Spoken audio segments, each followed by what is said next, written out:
Good evening, everybody. Today is January 21st, 2020, and this is a Moscow City Council meeting. Art? Yeah, would you all join me in the Pledge of Allegiance, please?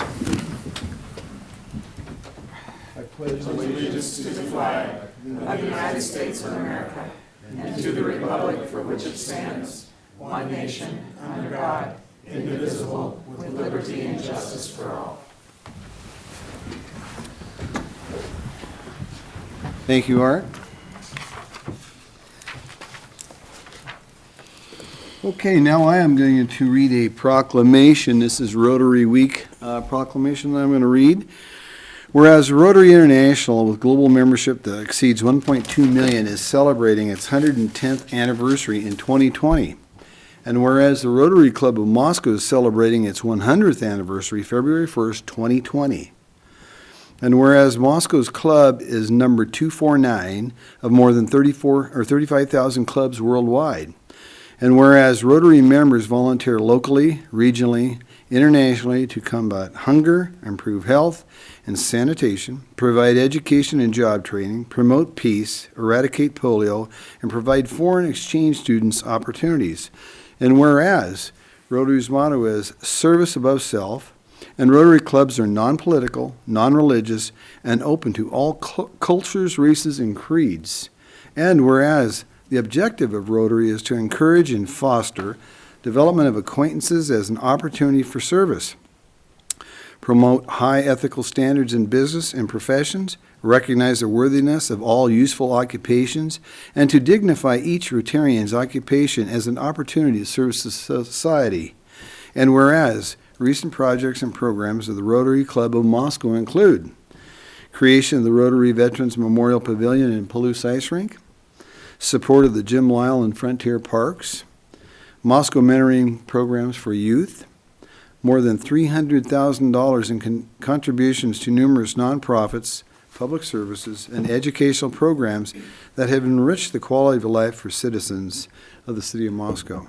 Now, therefore, I, Bill Lambert, the Mayor of the City of Moscow, do hereby proclaim the week of February 2nd, 2020 as Rotary Club of Moscow Centennial Anniversary Week in the City of Moscow and encourage our citizens to join in celebrating Rotary's dedicated service. And with that, I have several people from Rotary to accept this proclamation. Please come up.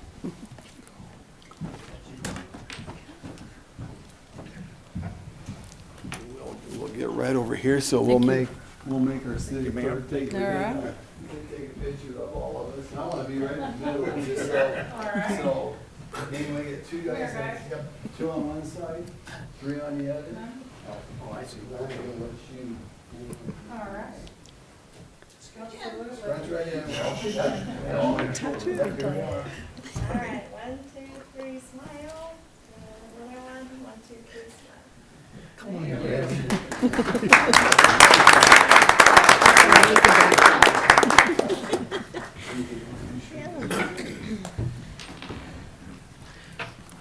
Well, I'm Connie Hall. I'm a longtime Rotarian.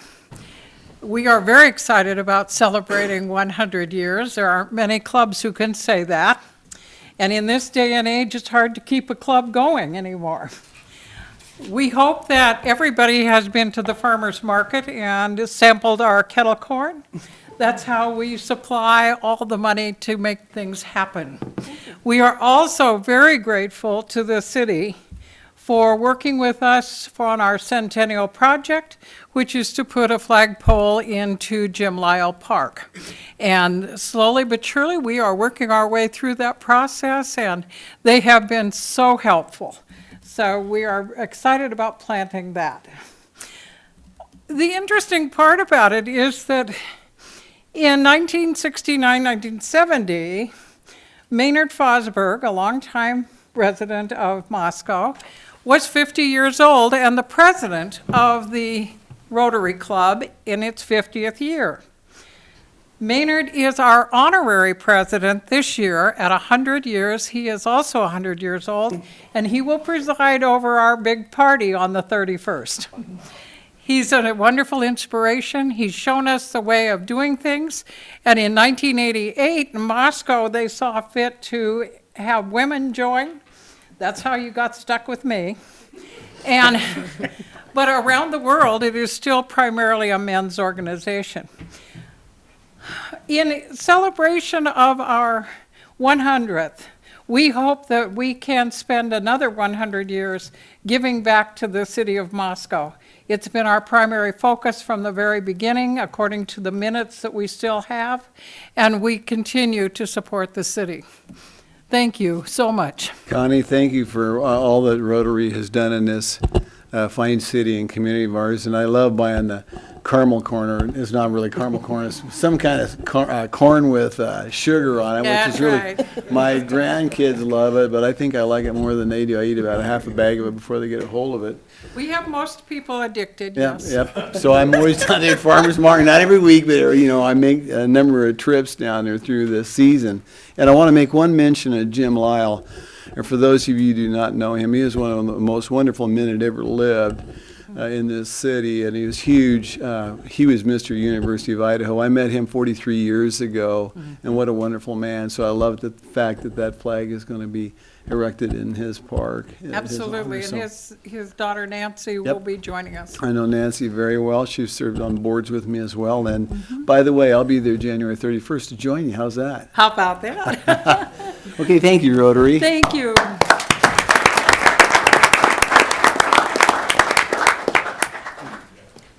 Okay, with that, I will go on to the next thing on our agenda, which is the consent agenda. I would move approval of the consent agenda as presented. Second. Okay, we have a motion by Art and a second by Gina to approve the consent agenda as is. I'll start the roll with Maureen. Yes. Aye. Aye. Aye. Aye. Aye. Okay.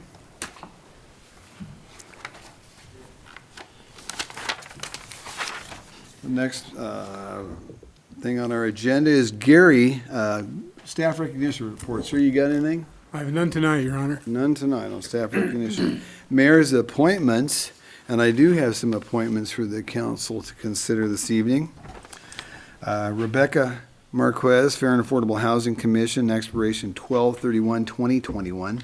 Rich Beebe, Planning and Zoning Commission, Area City Impact Representative, expiration 12/31/2024. Pamela Brunsfield, Tree Commission, expiration 12/31/2022. Mackenzie Lawrence, Farmers Market Commission, a member at large, expiration 12/31/2022. And a reappointment of Lene Sheneman, Moscow Arts Commission. She is a high school non-voting, expiration of 12/31/2020. And I would entertain from the council a motion to approve this slate. I move approval of the slate of commission appointees. Second. Sandra said it, too. Okay, we got Sandra, we got a motion by Art and a second by Sandra to approve these five people. I will start the roll with Sandra. Aye. Aye. Aye. Aye. Aye. Aye. Okay, and I know we've got some appointees out there. Please stand, if you would. I know Rich Beebe on Planning and Zoning is here. Is there any others out here? And I always like to recognize those that serve on our commissions, because we have a number of commissions, and they take a lot of time. And one of the things I like about Planning and Zoning is the very first commission that I ever served on in the city of Moscow, and I spent 5 years there, and Jerry Schultz is way in the back, and him and I were on it back in the day together. So thank you very much, Richie, for joining us. And is there anything you'd like to say, sir? Okay. Very good, thank you. With that, we'll go on to number 4, which is public comment, mayor's response period. We will take testimony or any wording from anybody for 3 minutes. State your name, let us know what's on your minds, as long as it's not on the public hearing tonight or something in front of planning and zoning or board adjustments. You're welcome to come up. You're making it so easy on me tonight. Well, thank you very much. With that, we're going to move right on to item number 5, public hearing ordinance amending Title 6, Chapters 2, 3, and 4 of the Moscow City Code regarding mobile home and recreation vehicle parks. And we got Mike Ray doing the introduction and letting us know. Hi, Mike, how are you doing tonight? Doing well, Your Honor. Thank you. Council members, So before you tonight, we have a ordinance amending our mobile home and RV park chapters to the city code. This is a project Planning and Zoning Commission's been working on for the past year. So just to give you a little background, August of 2018, P&Z approved a proposal to allow RV spaces within Abiel Mobile Home Park, and that's located at 603 West Palouse River Drive. At the time, there are currently numerous sites within the park that are too small to accommodate mobile homes that were approved for RV spaces. And there's also a number of spaces the applicant intended on transitioning into mobile homes in the future within 3 to 5 years that were kind of on the borderline of being too small as well. And then November of, just to follow up that meeting, November 23rd of 2018, our Community Planning and Design Department received a letter from Mr. Gary Lester, and he's the owner of Abiel Park, and he requested that Planning and Zoning Commission explore removing the 6-month limitation for occupancy for RVs. So currently within our code, the length of stay in RV parks is currently limited to 6 months out of the year. And then the commission followed up with a discussion on January 9th and February 13th at their regular meetings of this last year. And then following that discussion, directed staff to prepare an amendment to remove the current 6-month limitation. And then during that time, the commission also discussed other opportunities to provide for the allowance of possibly tiny houses within manufactured home parks. So there's really 2 chapters that address mobile home parks.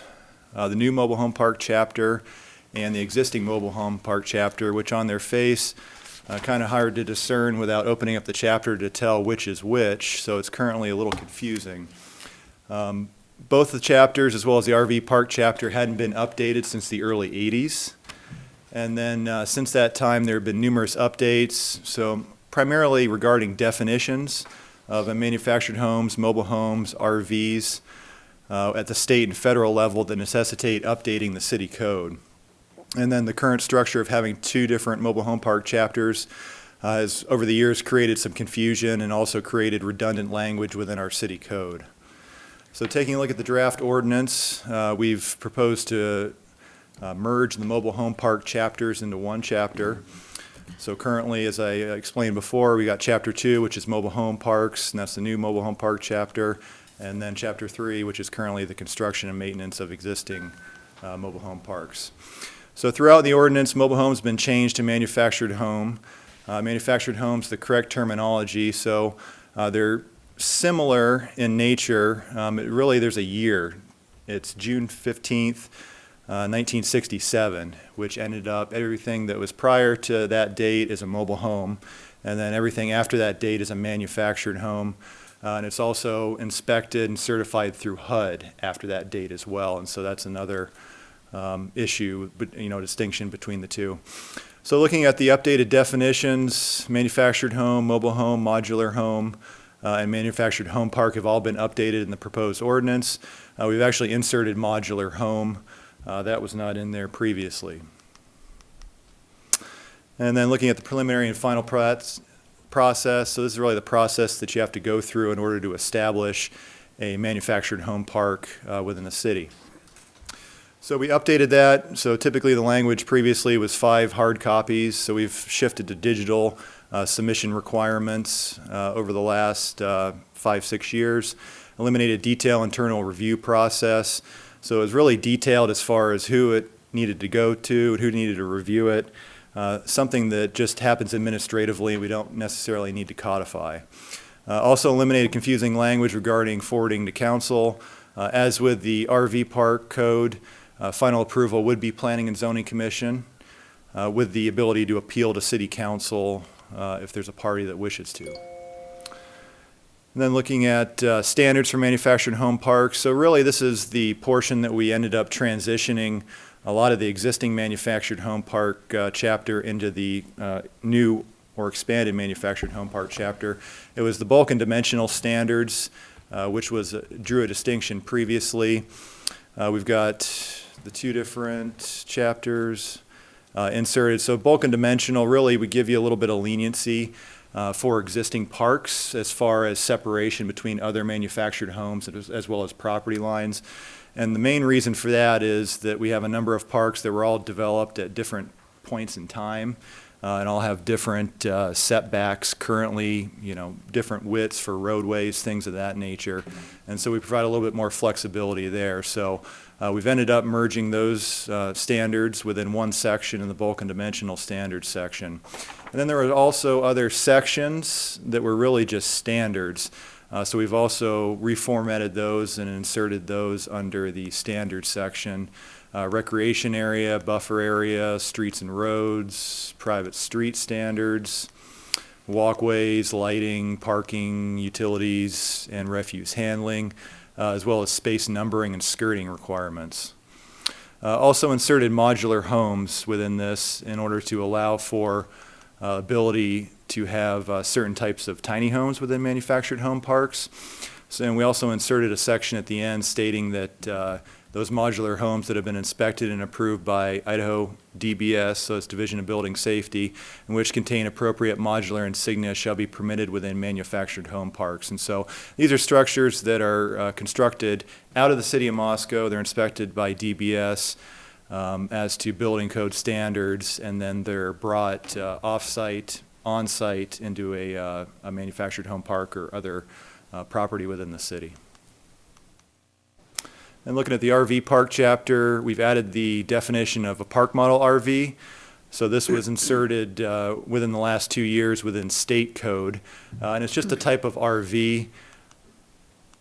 A lot of the tiny homes that you see that look more like a house, but they're on a chassis and wheels, fall within this definition of a park model RV.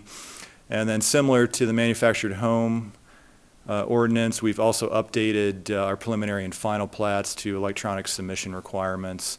And then the crux of the RV park chapter, the main change is primarily the length of stay in RV park, proposing to eliminate the length of stay for RVs with full hookups. Ones without full hookups will remain the same. I think it's 14 days is the maximum stay. And then on December 11th, 2019, P&Z conducted a public hearing upon the proposed ordinance and recommended approval to City Council.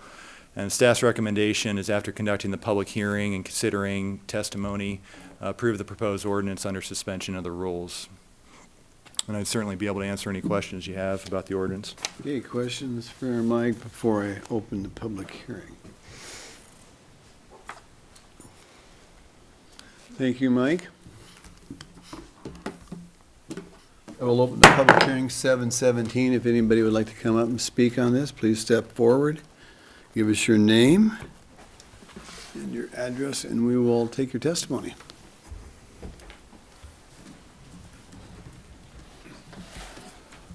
Hi, my name is Gary Lester. I'm the owner of Abiel Mobile Home Community.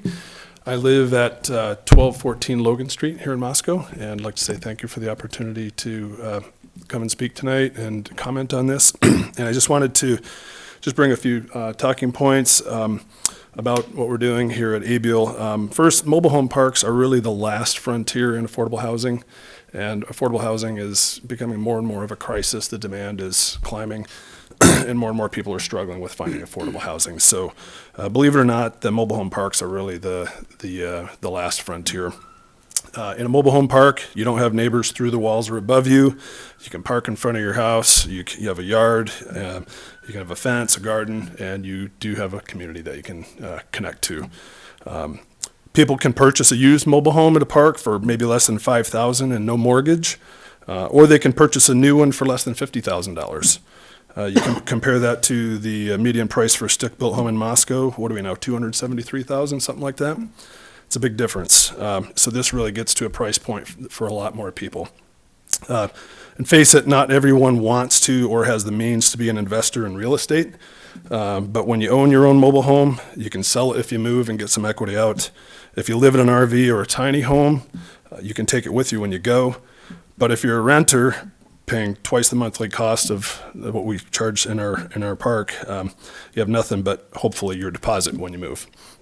So we do have affordable lot rents. Our average lot rents, we try and keep it about half of the average of price for a 2 and 3 bedroom apartment in Moscow. So we're trying to be very competitive that way. Since purchasing Abiel Mobile Home Community in 2015, I've essentially opened 40 spaces that were previously unavailable in the park. I've filled most of these spaces by either bringing in new and used mobile homes or giving away older mobile homes to people to fix up and live in, or I've directly rehabilitated several more. Thanks to Planning and Zoning and Council, we now have a permit for RVs and tiny homes and park models.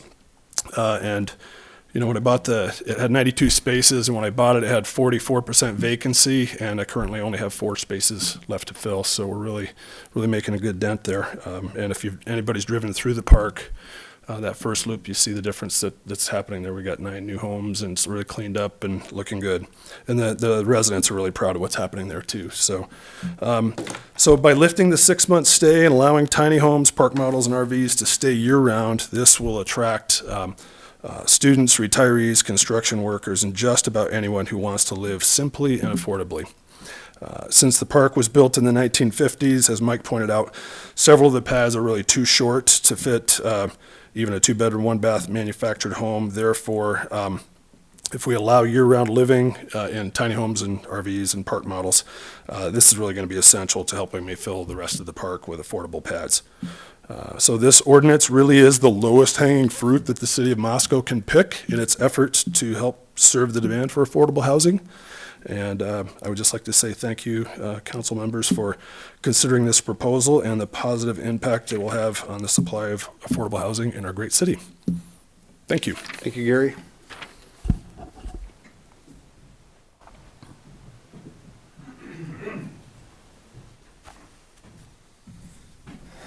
Rusty Olps, 931 Harold Street. Gary said most of what I was thinking about. I do want to bring out a couple other points. I own a mobile home park in the area of impact in the county, but close to the city. And one of the struggles I have when I'm looking at how to fill vacancies in a mobile home park is entry-level models under the current standards, which we're obviously excluding. Park models are pretty ugly. I mean, to be honest about it, when mobile home companies manufacture that entry-level home, it's not cute. It's got, a shallow pitched roof, and it looks like a mobile home. But one of the things this would do is for park owners who are in the city, they'd be allowed to bring in tiny homes, which would, there's all kinds of cool products out there, and they're close.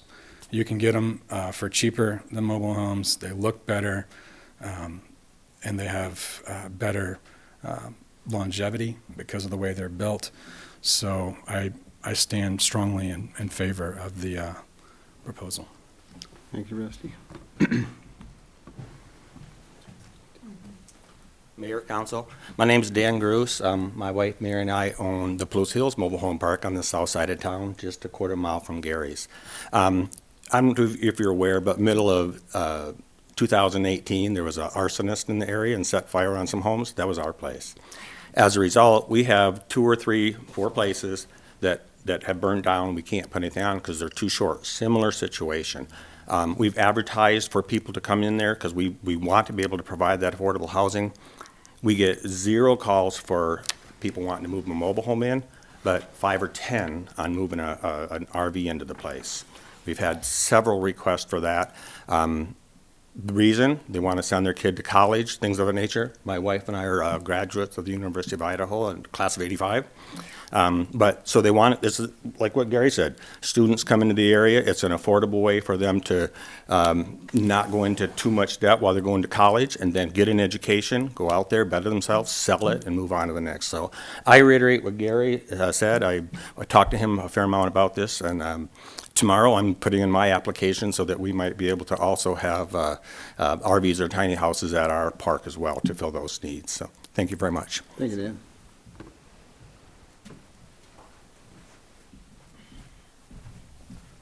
Mayor, Councilman, Jerry Schutz, 520 Empire Lane, manager of Empire Mobile Home Park, north side of town. We do had arsonists, but this was when I was on planning and zoning, as the mayor so adroitly pointed out earlier. This was one of my goals. One of the things that I was passionate about was getting the mobile home park ordinance updated. I had talked to Art about that when he was on planning and zoning as well. It's great that it's finally gotten to the point that it's here.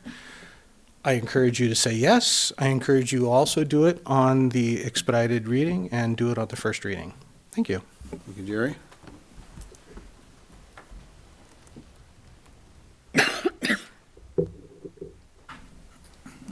My name is Jean Elliott, rural Latah County, so I'm not a resident of Moscow. I just would encourage this new council to always think of the positives and the negatives. And in that regard, I have concerns because I can see, mostly with the 6-month stay of a more of a RV type vehicle. And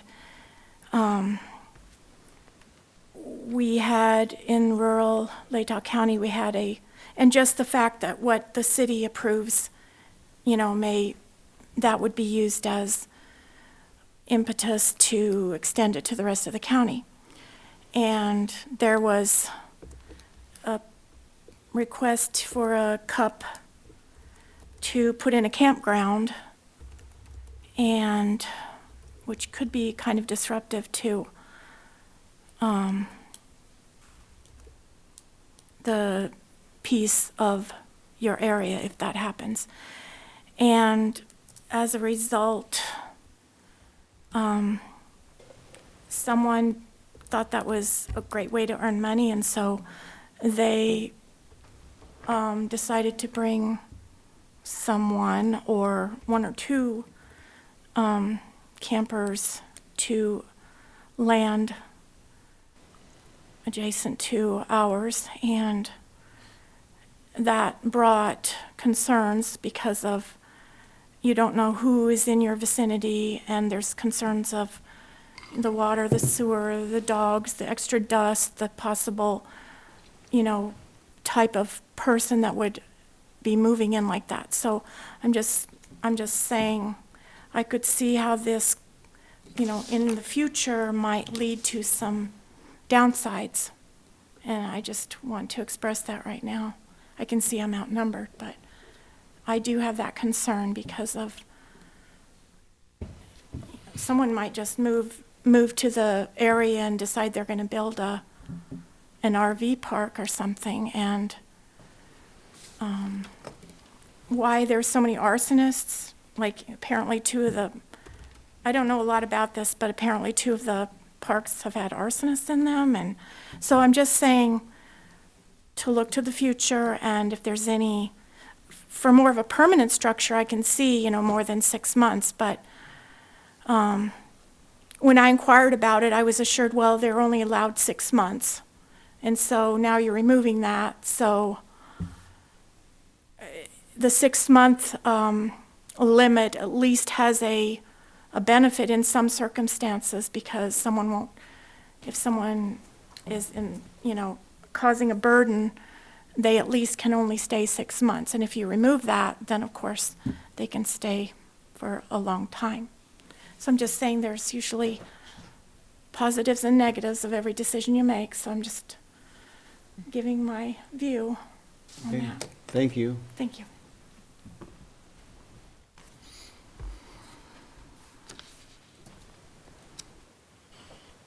Are there others that would like to speak before I close the public hearing? Okay, we'll close it at 7:28. Before I turn it over to council, I will say something. This is kind of interesting, because in 1972, my first place was in a mobile park, and that was all I could afford at that time, just getting out of college and just starting things up. And it's kind of interesting to me, because we've kind of came all the way around the spectrum, because there was a lot of people back then.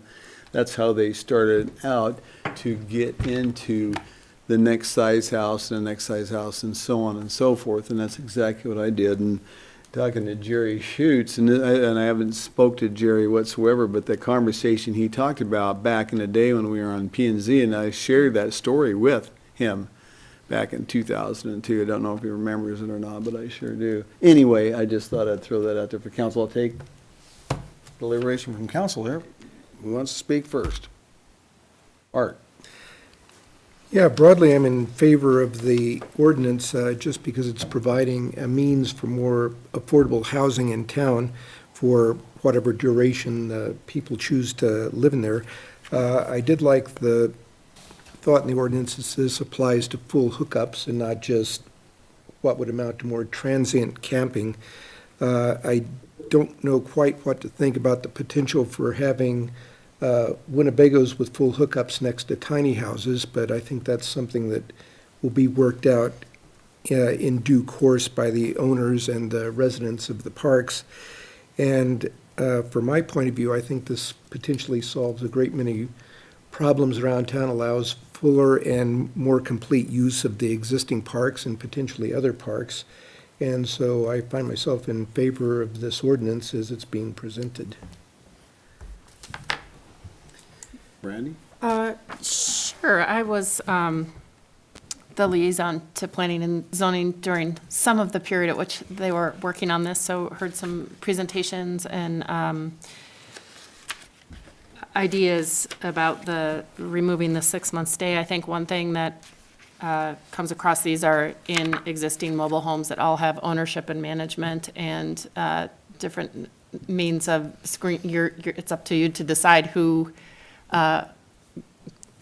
your tenants, I guess we would say, would be. And I know that you're managing that, and I assume the others also are not particularly excited or interested in having troublesome tenants either.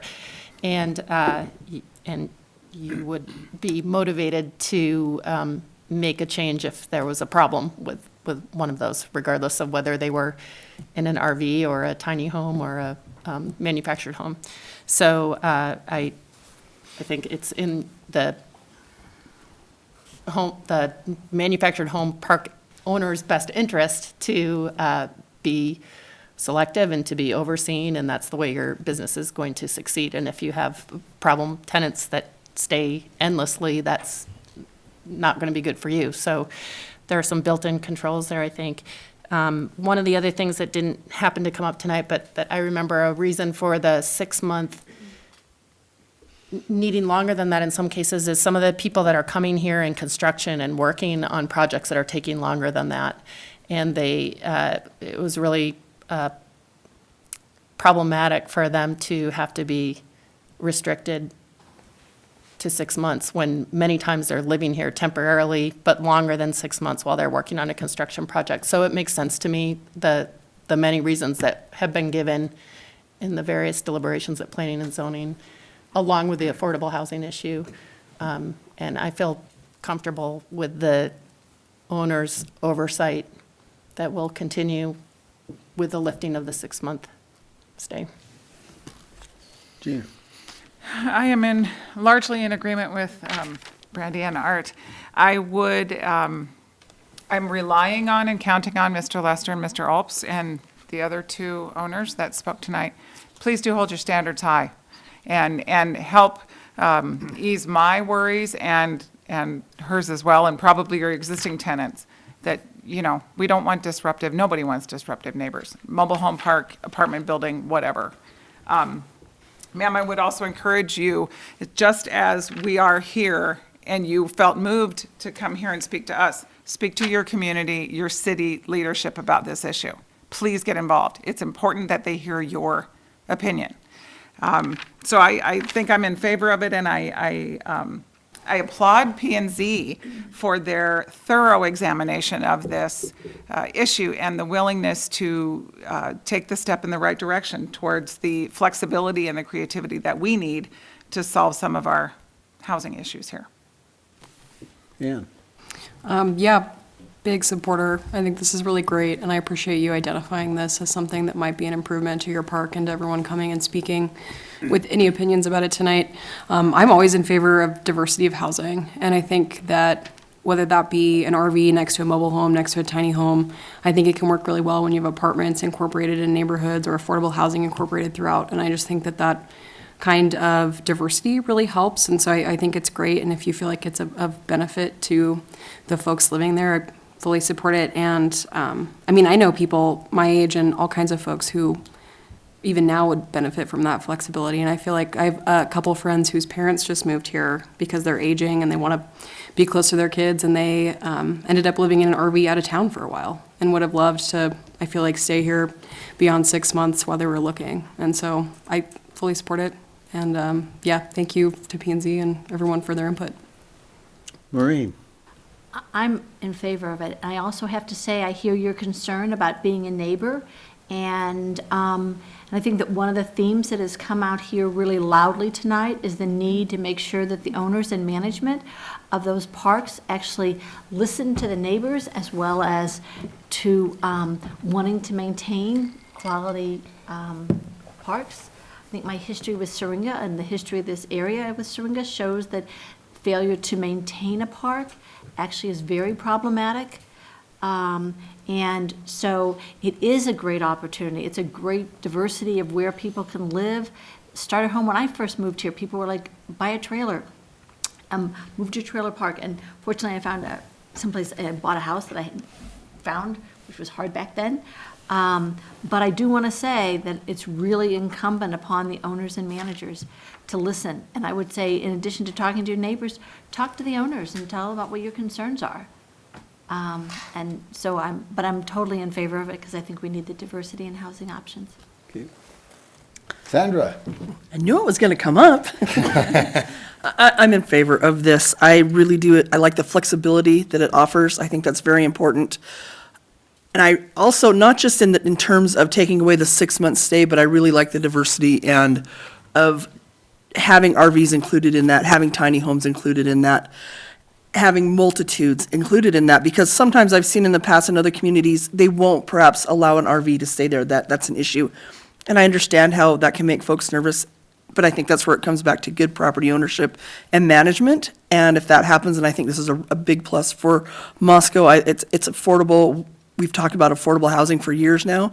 I think this is a nice step in the right direction, and especially the flexibility, whether it's with students. I love the grandparent part of it. I hadn't thought of that aspect, but that's very true. And construction work, because we have that going on, and to force people to leave after 6 months is hard, and to scramble around to find another place when you're focused on work makes things really tough. So the flexibility, I think, is exactly what Moscow needs. Thank you, Sandra. Okay. Well, hearing mostly positives here, I would move to approve the proposed ordinance under the suspension of the rules requiring 3 complete and separate readings, and it be read by title and published by summary. Second. Okay, I've got a motion by Art and a second by Ann to approve the proposed ordinance under the suspension of the rules requiring 3 complete and separate readings, and it be read by title and published by summary. I'll start to roll with Maureen. I'm in favor. Aye. Aye. Aye. Aye. Aye. Okay. So we have ordinance number 2020-01. An ordinance of the City of Moscow, Idaho, a municipal corporation of the State of Idaho, providing for the amendment of Moscow City Code, Title 6, Chapters 2, 3, and 4, regarding amendments to the mobile home parks and recreation vehicle parks chapters, providing that the provisions of this ordinance be deemed severable, and providing for this ordinance to be in full force and effect from the date of its passage, approval, and publication according to law. Okay, with that, we will move on to item number 6, which is another public hearing. Public hearing proposed rezone at 904, 908, 912 South Washington Street. Mike Ray has that one as well. Mike? Thank you again, Your Honor. So this is a public hearing for a rezone request. This is on behalf of Latah Credit Union, and they happen to be located at 3 addresses, 904, 908, and 912 South Washington Street. So it's a 25,000 square foot area. The proposal is to rezone from the current zone of residential office to the general business zone. And just as a incidental component of our use table amendment a couple years ago, banks and credit unions are no longer permitted in the residential office zone. So that is what necessitated this rezone request, as well as the acquisition of a property to the north. So In the center of your screen, highlighted in red, you see the property that's under consideration, 25,000 square feet in size. This would be the main branch of Latah Credit Union. There is a property to the south, that's their drive-through facility and parking lot. To the north, they also have a parking lot as well. And then there is a property on the corner of Lewis and Washington Streets here that currently contains a single-family dwelling that the credit union has acquired also. So Wren Welcome Garden is here to the west. We've got a parking lot for Gritman Medical Center. Gritman Medical Center up here to the northwest. We've also got other residential office, professional office type uses to the north, and then primarily a residential zone directly to the east and northeast and southeast with multifamily, single-family, two-family dwellings interdispersed within that neighborhood. So just a closer view of the property. You can see the main branch location here in the center, the parking lot to the north, and then the single-family dwelling there to the north on Lewis and Washington Street. Taking a look at the comp plan designation, it's currently designated as urban mixed. To the east, we've got urban residential. And to the northwest is civic institutional with Gritman Medical Center. And then we've got parks and open space with the Wren Welcome Garden, City of Moscow property there. So taking a look at what the comp plan says about urban mix, it's really intended for infill development close to downtown. Should provide a pedestrian connection between the U of I and downtown, space for a variety of housing alternatives, niche retail, restaurants, artist studios, personal and professional services. And then looking at off-street parking, it says it should be required, but the requirement should be reduced just because of the amount of non-motorized travel, the typical uses within this area in proximity to downtown.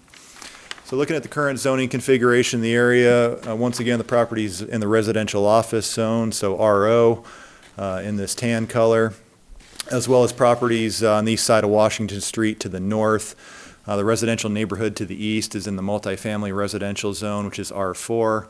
And then Gritman Medical Center is general business to the northwest. And Wren Welcome Garden happens to be in a remnant industrial zone for that property. And then directly to the south is also the motor business zone where their drive-through location is located. So this would be the proposal to bring the general business zone over from across the street to encompass the Latah Credit Union property. Residential office would remain to the north, R4 would remain to the east. So taking a look at what the zoning code says about general business, it's intended to provide for the location and grouping of compatible retail enterprises, having common characteristics of dispensing commodities, providing professional services or providing personal services to the individual, but which do not involve more than incidental or limited assembly, fabrication, storage of commodities. And then it directs us to appropriate areas where it's intended to be applied on the periphery of the central business zone, where retail uses are appropriate, yet the distance to community parking facilities indicates a need for on-site parking, as well as dispersed commercial centers where grouping of retail or office uses are appropriate.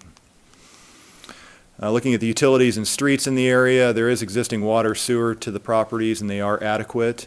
Washington Street is a national highway, 3 northbound lanes. It is fully developed with curb gutter sidewalks on both sides of the street. And Planning and Zoning Commission did conduct a public hearing, happened on December 11th of last year, and they recommended approval of the rezone request with no conditions. So staff's recommendation is, after conducting the public hearing and consideration of testimony received, approve the proposed zoning ordinance under suspension of the rules. And I'd certainly be able to answer any questions you might have about this. Questions for Mike before I open the public hearing? Just out of curiosity, I do have one question. Sandra?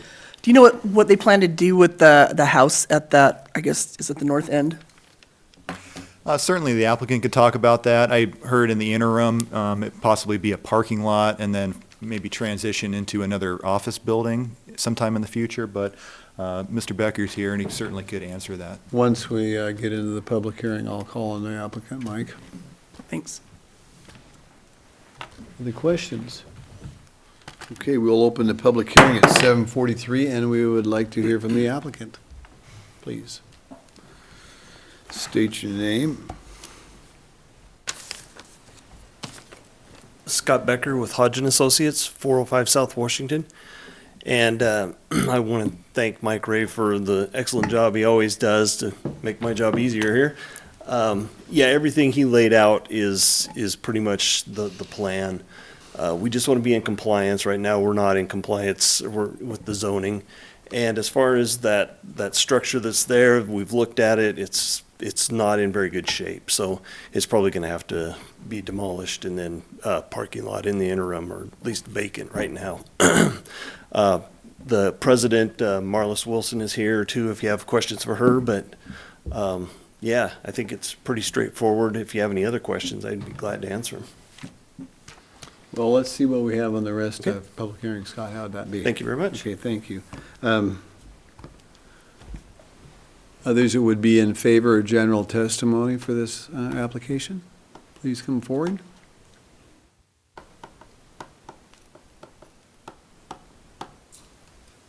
Well, I do not see anybody rushing. So. Yes, come on up, sir, and give us your name. General comments would be fine. Just let us know who you are, sir, and your address. Of course. I'm Russ Wheelhouse. I live directly behind the alley where this is going to take place. I'm confused about the vagary of it's going to be a parking lot for a while and then turn into what? Because parking will be an issue. The big 500-unit apartment complex only had limited parking, and there's a small but notable increase in people parking on my street, on Jefferson, for instance. I wouldn't call it a problem of yet, although occasionally my neighbor next door gets upset with somebody taking his wife's parking space after he shoveled it out. You know the routine. But no, I think it's a lovely place to put a business up. I think it's perfect, you know, so kudos to the people that are going to do that. And but I would stress that they be very careful about the parking issue. It could become a problem. That's all. Okay, thank you, Mr. Wheelhouse. I'm not saying it is, but it could become. Okay, thank you. Sir.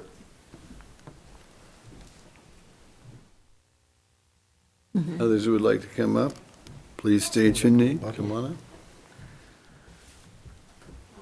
Marlis Wilson. I'm at 912 South Washington. It's a business address. I am the president of Latah Credit Union, so I'll clear up a little bit of what's going on. The structure is not anything we can really repair, so we are looking at putting it into a parking lot. We do understand the need for the for the parking, definitely, which we can also use to expand our parking. We may do some additional expansion of our building because we're running out of space, but it would go into part of the existing parking lot that we have. It's not going to be a large addition, but the rest of all that will be parking. But we are very aware of the issues because we too have had residents from the apartments in our parking lot too. But that's pretty much what we plan on doing with it. So, thank you. Can I ask you a question? Sure. So I just Ms. had one Wilson? Excuse me. I just had one question Come for you. back up to the podium, please, before you. when- Okay. Yeah, Ms. Wilson, please come up to the podium. Yes. Okay, now Maureen. Okay, so basically, when you're talking about parking, are you talking about parking mainly for the customers and the employees? Yes. Of the credit union? yes. Okay. Yeah, there really isn't room to allow other, like the apartment kids, to come over. Especially like right now, we have like a ton of snow piled up. And so we had a number of people today, and it was really difficult to find parking for everybody. But yeah, that's the main reason too, we want to expand that. We want to be able to put an entrance from that side into the credit union as well, so people don't have to walk around in that snow to come all the way around. So that's our goal. I'm looking for an entrance that's safe. Yes, that's exactly right. Okay. That's exactly right. And I'm hoping without the structure there, because we do have entrance to our drive-through through the alley, and with that garage there, it's difficult to see people coming and going, to try and get in or out. So we're hoping to leave that too. So. Thank you, Ms. Wilson. Are there others who would like to testify? Okay, I'll close the public hearing at 7:48. Turn it over to council. And it was on P and Z, Brandon. Sure, yeah, familiar with this one too. So it makes sense for it to be rezoned to general business in my mind, because as was mentioned, it is out of compliance right now with the current code for residential office, so something has to change with that zone, and looking at what's surrounding it, its location, the plans, general business makes sense to me. Sandra? I couldn't agree more. I'll go right down the line, Gina. I agree with these two and applaud any improved safety.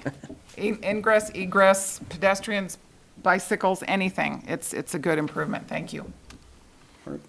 Yeah, from my time on planning and zoning, trying to avoid existing non-conforming uses that could be mitigated was always a big issue, and this successfully addresses that non-conformance issue to the benefit of the business in the long run, and is also a nice example of some adaptive reuse of the existing properties there.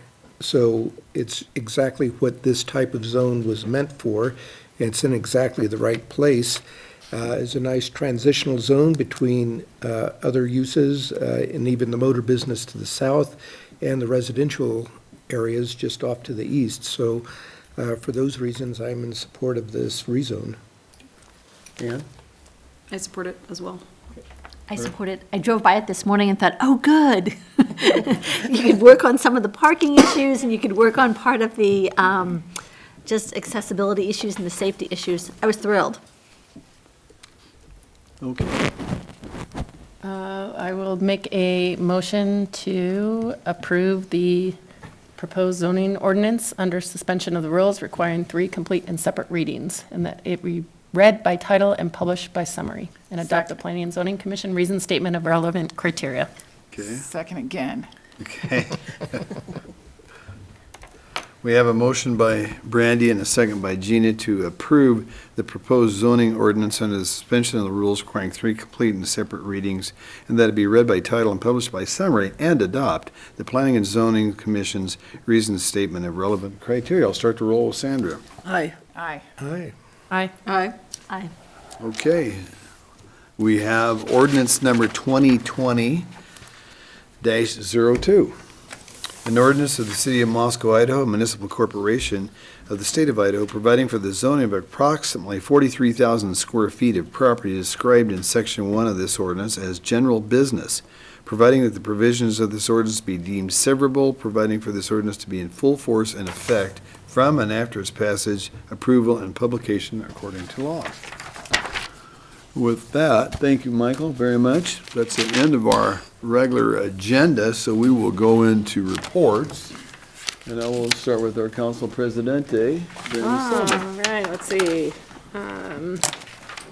Tree Commission met this month, and they had a discussion about the possibilities for their Arbor Day venue. Arbor Day is April 24th. That discussion is ongoing, some consideration of parks and other locations. They also approved their 3 classes that will be in the spring and summer parks and recreation offerings related to trees. They have great ideas there. They are also discussing pruning practices in the city of Moscow, and in response to some concerns of how that could be maybe better, improved upon. So they're looking into some education and possibilities to address that. That Arbor Day, you said they got a plan for April 25th? Or Well, 4th, I mean? Arbor Day is April 24th. Do they usually have the celebration on Arbor Day? There you Well, go. right around there, we Okay. usually plant a tree. I love it Right. because they have kids out there and they have seedlings. It's a fun thing, so you're the liaison to it, so you and I'll be out there digging a hole Yeah, somewhere. We'll go too. And burying a tree Right. somewhere in the city. Well, stay tuned for where that's all going to Okay, happen. and you'll when the keep me tree will lined be. up, Randy. Okay. Let's see. Everybody's working on their budget requests, so, Tree Commission is no exemption there. And then I'm going to move on to Transportation Commission this month. They met on the 9th. They had the presentation that we have all now seen for submitting the grant for the A and Baker Street proposal. So there was a lot of discussion about that. And a request to vacate a right-of-way on the north 100 block of Howard, Planning and Zoning. After that presentation and discussion, had no recommendation. We will be seeing that eventually, and we will decide what we think about it. Okay, yeah. I do not. I unfortunately caught the flu and missed my meeting, so. Well, you're good now, so there you have I'm it. better now. Yeah, I felt like it was better to stay home and not infect. Yep, So, you're yeah. right. Maureen? The volunteer firefighters meeting was on January 13th. They are reviewing the data on participation over the holidays, basically when, in summer, when students aren't there, so it's an issue of participation of the volunteers during those times when the resident firefighters are not there. And I don't know exactly when that's going to be a presentation, but they were talking about it, and that'd be interesting to hear. They also talked about their fundraising efforts, and they were on track. They also said that some woman passed away and left them money and in her will, which was pretty fun. I mean, we're talking about like 6 figures, and I was like, wow, isn't that fun? So anyways, so that was the fun news on theirs. And then today, I attended both the Human Rights Commission meeting, and Elizabeth Stevens agreed to be the representative on the Sustainable Environmental Commission, the subcommission on climate change and And they're going to put on a movie. They're going to sponsor a movie on women's suffrage, and that will be on February 26th at 7 p.m. at the 1912 Center, and the name of the movie will be Hear My Voice. And they're talking about also sponsoring the movie Selma at the Kenworthy at some point, trying to get people to come into that. It's difficult right now. And there's this open time when they were doing the renovation. They booked all their times, and so they're now trying desperately to come up with a time that could work. We had a report on the Latah Human Rights Task Force and breakfast, and that was a big success, and it was well attended. Nothing else that happened. That's it. Okay, so that's what happened on that one. And then the Sustainable Environmental Commission, I went to an hour of that meeting, and then they would have been talking. They're still probably talking, but I left, and I was a little, just 2 minutes to spare running up here. Their big issue is small cell 5G and the use of 5G, and really looking at the criteria for the regulations for it, and thinking that actually Pullman has a lot more strenuous regulations than we do, and thinking that maybe we should look at those. And the one big issue, which was kind of educational for me, is that the regulations from the FCC especially say no environmental concerns may be a basis for denial, which I thought was pretty unusual, and it's now part of litigation. There may have been a decision that came down at the Ninth Circuit, but I haven't read that decision yet. But there's some concern, and there's a split on that, because there was just recently a New York Times article that came out and said, no, it's not a problem, and then there's a handful of scientists, all of whom said it's been a significant problem, or it creates a significant problem with radiation and stuff. So I'll keep you posted. More information to come. Yes. Okay. Art?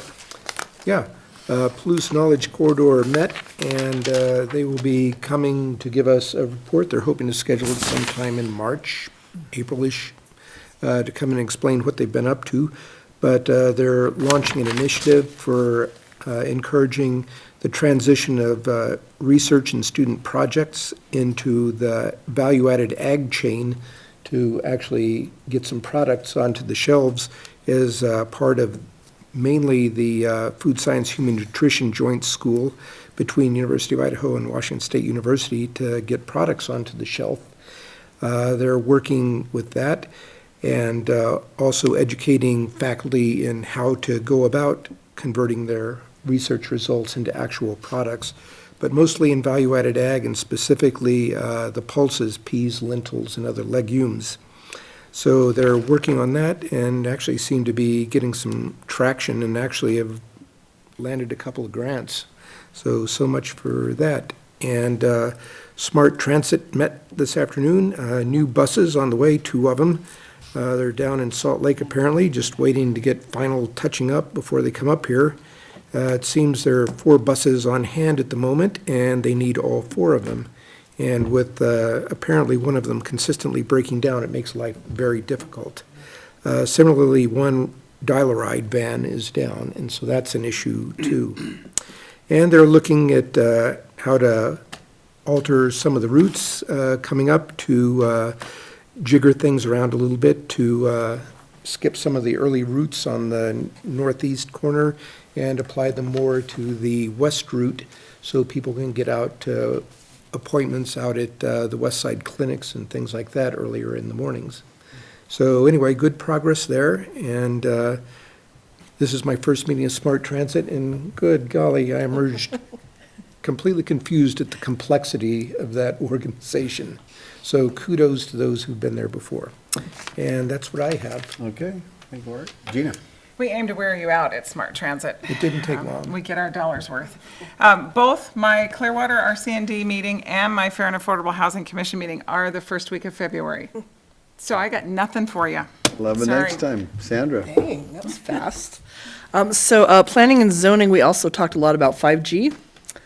And one of the biggest things to me that really came about was how many little, no one really knew what to call them, towers, for lack of a better term, not as tall as giant towers, but little, almost like lampposts, how close they're going to be together. And whereas downtown, they might be able to utilize some structures already that are already there to put these little, they look like little missiles, but that's not what they are. There's a better word for it. But they're for all the different groups that use the 5G, and they said we'd be really careful about aesthetics, because we saw some pictures where things were just grouped together and it looked just pretty trashy, for lack of a better term on that. So in all of the parts about thinking about health and thinking about efficiency and thinking about structures going up, they also, I thought it was interesting, they said we have to remember to do the best we can to make it also look good, because it could really get overwhelming and take away from our beautiful area. So that was nice. I just hadn't heard anything on that aspect. I'd heard health aspects and concerns, that letter that I think we all received from the nurses group. We didn't really talk about that, but acknowledged that it was out there, different studies were there, something to definitely look at, but that this is where we were headed, and to do our best to find a way to make it work and to make it look good. So that was the main hit on planning and zoning. And then with the Pathways Commission, one of the biggest things, they're working on a banner. Actually, it looked like 2 banners for the farmer's market. Did you have a question, Brandy? Nope. Okay, I saw your lips go down. I thought you had a, okay, sorry about that. So they're making banners, and really what I was impressed with, you know, all the commissions have banners that they put up at farmer's market, and I really like how different they all look. But they worked really hard to put a map together of how the pathways connect and where they don't quite connect and how you can connect to the pathway. And they had used an old map from 5 or 6 years ago. And when they were going through it, they kept saying, oh, well, we have to add this, and we have to add this, and oh, there's a connect here. And so they had to add a lot to that map because of progress, which is always a great thing to see. So that should be coming out soon. They were putting their final touches on that, and it's going to look really nice when they're able to put it at Farmers Market and their other events. In terms of the facilities for the 1912 Center, they actually meet tomorrow. But I can tell you that things are progressing. They hope to have meetings about at least twice a month, if not once a week, about with the workers and what's going on at the renovation aspect. So things are progressing, and it's pretty exciting. If you ever want to go up and take a look around, just give Jenny a call. I'm sure she'd love to show you around and show you the progress being made up there. And then CETA, we haven't met yet, but I'm oddly excited about that. Okay. January the 13th, I met with my MAC group, Mayor's Youth Advisory Council, and that was great. And the kids lined out some projects for 2020. One of them will be they're going to be very involved in the downtown cleanup this year, just like they were last year. I got some good mileage with this, and I'd like to do another first responders brunch probably early sometime in May, which I'm kind of tickled. The kids had a lot of success with that last year. And of course, the recruiting efforts are going after that in a big way. To try to get more kids involved as both general members, and we still need some counselors, some kids that are on the council itself, but we're trying to get as many members as possible. One of the unique things is our high school has 40 different clubs, and activities for these kids. I mean, it's amazing. 40, think about that. And that's not counting the schoolwork that these juniors and seniors can do by courses at the University of Idaho. So it's, we've got some busy kids in this community, which is, to me, is amazing. And one of the things I've always said, a busy kid keeps him out of trouble. And so that's a good thing. It's not a bad thing. But anyway, we're working more and more on that. On the 15th, we had the quarterly breakfast, and we had Chief Fry spoke. And of course, we had a bunch of the counselors there for that. And our forensic detective, he was kind of the star of the whole thing and talking about his work and Lawrence's work, his partner in forensics. And it's, I don't know, it's, for me, boy, it's an amazing thing that with this electronic age we have, that kids have to go through the things that they have to go through, as well as the parents and stuff. Boy, we all need to be aware of it. And so it's something to me, and I think about every single one of my grandkids when I'm thinking about this, because it's something that has popped up. Anyway, it's a big deal for us. On the Friday, by the way, on the 17th, we had a city council retreat, which was really good because we got a chance to get together and talk as a group and I thought that was a fun day. I, as the mayor, very much enjoyed the conversation throughout with all of us. And it was a good, well-deserved planted day, and I thought we made lots of good achievements there and got used to each other very, very quickly. The 18th, we had the Martin Luther King breakfast, and old Brandy was there, and I always... Oh, I didn't see Sandra. I missed you somewhere, but there's like 300 people. There was a busy place, and one of the things I love about that is I get a chance to get up and read essays from kids that have won essays, and these are third graders to fifth graders, and it's amazing what these kids write. It just really is warm and really tickles me. And Jeremy, the guy that's talked about the voice on the votes and things, he had a really good presentation, Maureen, so it was really good. And tomorrow at 7 a.m. sharp, I've got an Association of Idaho Cities board meeting I'll be doing a teleconference on, and we are covering a lot of stuff because we're just getting wound up good into the legislative sessions. 5 of these councilors are going to be down there meeting with legislators here in the next few days. And so it's a busy time, and we're going to get right in the hunt of things. So I thought I'd mention that. I'd also mention that on the 25th, there's coffee with the legislators at the chamber, for those of you that don't know that. And that's always a good time to talk. And I like to stay close. And we're very, very fortunate because our legislators here are very easy to talk to and get a hold of. And we've got a number of these. Like every 2 weeks, we have these coffees with our legislators so we can talk about issues for cities and things that are going on in the state. And that's a big deal for us. So I like to take the opportunity every time I get a chance to do that. So, Gary, I forgot one item. Last Wednesday was the first of 15 classes for the Citizens Police Academy, and there are probably 20 college kids in there with the 4 community members, which I'm one. And it was really cool. We learned about 911 and these special people that work our dispatch from Whitcomb, and it's just really exciting, and it's fun to watch the police in a moment where they're really excited about what they're presenting. So, yeah, I forgot, sorry. Gina, I'm glad you're doing that. Yes. And when I was a counselor, the first year I was a counselor, I did that police academy. And just to kind of have fun with it. And there was people, well, like you said, a bunch of college kids, and I think we had people like 70 years old in there too, very interested in finding out what's going on. And that's a big deal. And, very and we've cool. got, I don't know how many classes, like 15 or 18, 16. 15 or 16. I'm in class number 6, I think, or 4, 5, whatever. Yeah, we're the 20th Okay, class so- in 2020. Yep, I think mine was 15 years It's ago. kinda cool. I think Okay, it was Gary, number how about 12. you? The only report is that we do have 5 counselors going down to Boise for the Association of Idaho Cities, a city day at the legislature. We'll be meeting with our District 5 legislators for breakfast and for lunch that day. So we'll get a report as to what the legislature is up to. Tyler Palmer, Jen Piffner, and myself will also be there, leaving tomorrow, so Bill will be the acting city supervisor while I'm gone. Okay. With that, I would entertain a motion to adjourn. Let's roll. So moved. All in favor? Aye. Opposed? We're adjourned at 8:08, everybody. Thank you very much.